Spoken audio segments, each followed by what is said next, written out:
નમસ્કાર મિત્રો, ખેડૂત પોકેટ ચેનલમાં તમારું સ્વાગત છે। દેશ, દુનિયા અને ગુજરાતના તાજા મોટા અને સૌથી મહત્વના સમાચાર જાણીએ તે પહેલા ચેનલમાં નવા છો તો ચેનલને જરૂરથી સબસ્ક્રાઇબ કરી લેજો। રિતિક રોશનની છૂટાછેડાના બદલામાં સુઝેન ખાને 400 કરોડની એલિમની માંગી, બહેને કર્યો મોટો ખુલાસો। ઇઝરાયલના હુમલાના ડરથી મોજતબા ખામેનેઈના પિતા અયુતાલ્લાહની દફનવિધિમાં સામેલ નહીં થાય પુત્ર। મહેસાણા જિલ્લાના કડી પંથકમાં ગત રાત્રે 2 થી 4 વાગ્યા દરમિયાન આકાશી આફત ઉતરી, કડાકા ભડાકા સાથે માત્ર 2 જ કલાકમાં આશરે 8 ઇંચ વરસાદ ખાબક્યો। ચમત્કાર થઈ ગયો, વેનેઝુએલામાં ભૂકંપના 8 દિવસ બાદ પણ કાટમાળમાંથી ગાઢ જીવતો નીકળ્યો, 7 દેશોની ટીમે બચાવ્યો। ગુજરાતમાં ચોમાસું રૌદ્ર સ્વરૂપ ધારણ કર્યું, વલસાડમાં માત્ર 2 કલાકમાં આભ ફાટ્યું, 2 કલાકમાં 6 ઇંચથી 8 ઇંચ વરસાદ સુધી વધુ નોંધાયો। યુઝર નેમ ફીચર પર સરકાર સતર્ક થઈ, વોટ્સએપ બાદ હવે ટેલિગ્રામ અને સિગ્નલને ફટકારવામાં આવી નોટિસ। રામ મંદિરમાં દાન ચોરી બાદ કેવી રીતે થઈ ભાગ બટાઈ, ટીનુ યાદવ નીકળ્યો મોટો ખેલાડી, ચેટમાં થયો મોટો ખુલાસો। મોદી કેબિનેટમાંથી 2 દિગ્ગજોનું પતું કપાય તેવી અટકળો સેવાઈ રહી છે, નીતિન ગડકરીના પ્રમોશનની પણ શક્યતા સામે આવી। હિમાચલ પ્રદેશમાં વરસાદ અને ભૂસ્ખલનથી આફત ફેલાઈ, 9 લોકોના મોત થયા અને 50થી વધુ માર્ગો બંધ થયા। આંતરરાષ્ટ્રીય સ્તરે ક્રૂડના ભાવ ઘટ્યા છતાં દેશમાં પેટ્રોલ ડીઝલ સસ્તું નહીં થવાના સંકેત દેખાઈ રહ્યા છે। રામ મંદિર દાન ચોરીનો મામલો સામે આવ્યો, ચંપતરાય અનિલ મિશ્રાની મુશ્કેલી વધી, ટ્રસ્ટની નોટિસ અને એફઆઈઆર સુધી પહોંચ્યો મામલો। હવે વાલીઓએ આપવો પડશે સાથ, સીબીએસઈનો નવો નિયમ લાગુ કરવામાં આવતા 2026-27 માટે નવું પેરેન્ટિંગ કેલેન્ડર લોન્ચ કરવામાં આવ્યું। ઈપીએફઓના કરોડો ખાતા ધારકો માટે સારા સમાચાર, આવતીકાલથી પીએફ ખાતામાં જમા થશે વ્યાજ। અયોધ્યા રામ મંદિર દાન ચોરી કૌભાંડમાં સુપ્રીમ કોર્ટની દેખરેખમાં તપાસની માંગ, કોંગ્રેસનો પીએમ મોદીને લખવામાં આવ્યો પત્ર। હોર્મુઝની કટોકટી ટળી તો હવે પેટ્રોલ ડીઝલના ભાવ ક્યારે ઓછા થશે તે હવે કેન્દ્રીય મંત્રીએ આપ્યો આંચકાજનક જવાબ। નીટ અને જીમાં મોટા ફેરબદલ કરવામાં આવશે, કોલેજ એડમિશનના બોર્ડના માર્ક્સને 50% ભારણ આપવાની તૈયારીમાં સરકાર। મમતા બેનર્જીના ઉદ્ધવ ઠાકરે અને શરદ પવાર જેવા હાલ થશે, ચૂંટણી પંચને મળ્યું બળવાખોર જૂથ। કેતન અગ્રવાલને કોણે ધક્કો માર્યો હતો તેના કોઈ પુરાવા નથી, સિયાનો લાઇક ડિરેક્ટર ટેસ્ટ કરાવવા પોલીસની માંગ કરવામાં આવી। આતંકી ષડયંત્રનો પર્દાફાશ થયો, ગુજરાત અને મધ્યપ્રદેશમાંથી જૈશ એ મોહમ્મદના 8 આતંકવાદીઓ ઝડપવામાં આવ્યા। અમદાવાદમાં 149મી રથયાત્રાની તડામાર તૈયારી, ભગવાનના રથ માટે લાકડાના 6 નવા પૈડા તૈયાર કરવામાં આવ્યા। ડાંગના વઘઈમાં સાંભેલધાર વરસાદ નોંધાયો, 6 કલાકમાં 10 ઇંચ જેટલો ખાબક્યો વરસાદ અને આગામી 3 કલાક 9 જિલ્લામાં રેડ એલર્ટ જાહેર કરવામાં આવ્યું। ટ્રાફિક નિયમોનું પાલન જ અકસ્માત અટકાવશે, વાહન ચાલકો અને પદયાત્રીઓ માટે એમસીએ જાહેર કરી ગાઈડલાઈન। વોટ્સએપ બાદ હવે ટેલિગ્રામ અને સિગ્નલને સરકારે નોટિસ ફટકારી, યુઝરનેમ ફીચર ચિંતાનો વિષય બન્યો। ઈ રિક્ષા ચાલકો હવે સાવધાન રહેજો, રસ્તા પર ચાલતી રિક્ષા અચાનક બંધ કરી દેતી ખતરનાક એપ પર સરકારનું મોટું એક્શન। તાપી સુરત જિલ્લાની બોર્ડર પર આવેલા બોરિયા ગામ બેટમાં ફેરવાયું, ગામમાં પાણી ઘૂસી જતા જનજીવન પ્રભાવિત થયું। હવામાન વિભાગની ચેતવણી આપવામાં આવી, ઉત્તર પ્રદેશ, બિહાર સહિતના 19 રાજ્યોમાં આજે ભારે વરસાદ અને તોફાન, 80 કિલોમીટરની ઝડપે પવન ફૂંકાશે।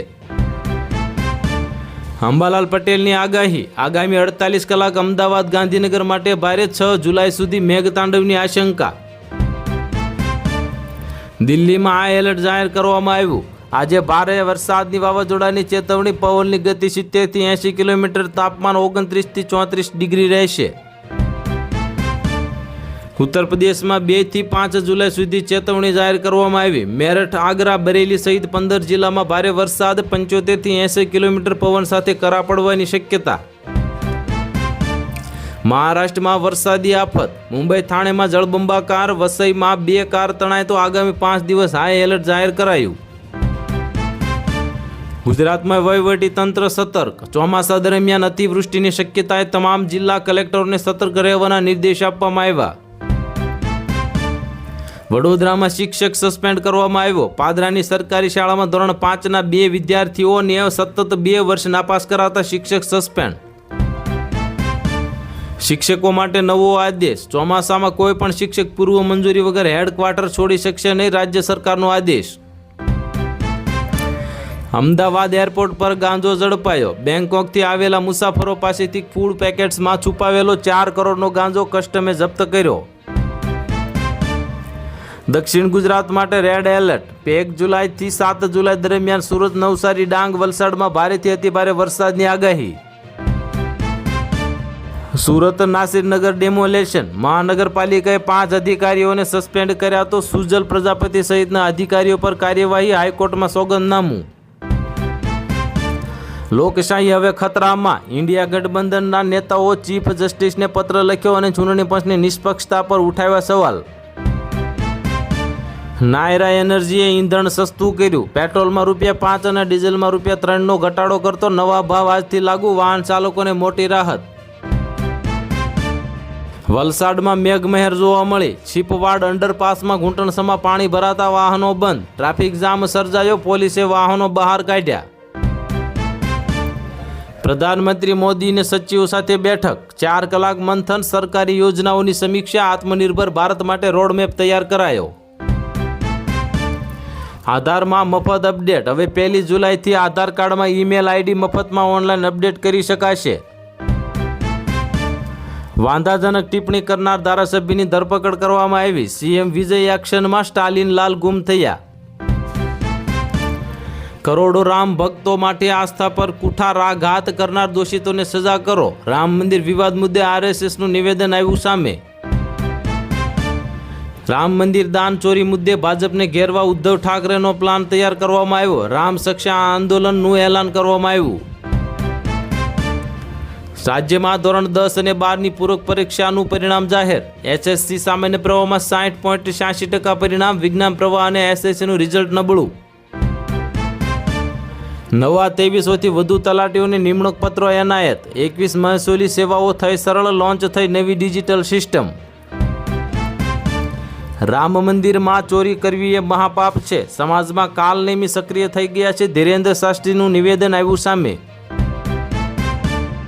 સોનામાં 2311 અને ચાંદીમાં 5572નો ઉછાળો. વાયદા બજારમાં તેજી તો રોકાણકારો ખુશખુશાલ જોવા મળ્યા.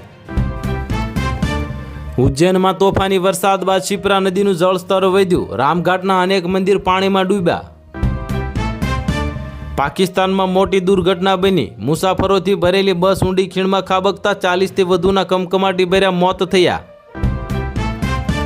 વડાપ્રધાન નરેન્દ્ર મોદી 10 જુલાઈએ ન્યૂઝીલેન્ડના ઓકલેન્ડની મુલાકાત લેશે. 40 વર્ષ પછી કોઈ ભારતીય વડાપ્રધાનનો ન્યૂઝીલેન્ડ પ્રવાસ. ભારતના પાડોશી દેશ મ્યાનમારમાં બોમ્બમારો થતાં બાંગ્લાદેશ સરહદે એલર્ટ જાહેર કરી દેવામાં આવશે. વેનેઝુએલાના લા ગુએરા રાજ્યમાં તમામ સરકારી અધિકારીના મોત થયા. 189 ઇમારતો ભૂકંપમાં ધ્વસ્ત થઈ ગઈ. રશિયાએ યુક્રેનથી લીધો બદલો. ડ્રોન મિસાઇલો વરસાવીને કીવ શહેરમાં હચમચાવી દેતા અને 20ના મોત, અનેક લોકો ઇજાગ્રસ્ત થયા. દિલ્હીમાં પ્રધાનમંત્રી મોદી અને જાપાનના વડાપ્રધાન સના વચ્ચે વેપાર થશે. સુરક્ષા સહિત અનેક કરારો ભારતને વિકસિત કરવા જાપાને હાથ મિલાવ્યા.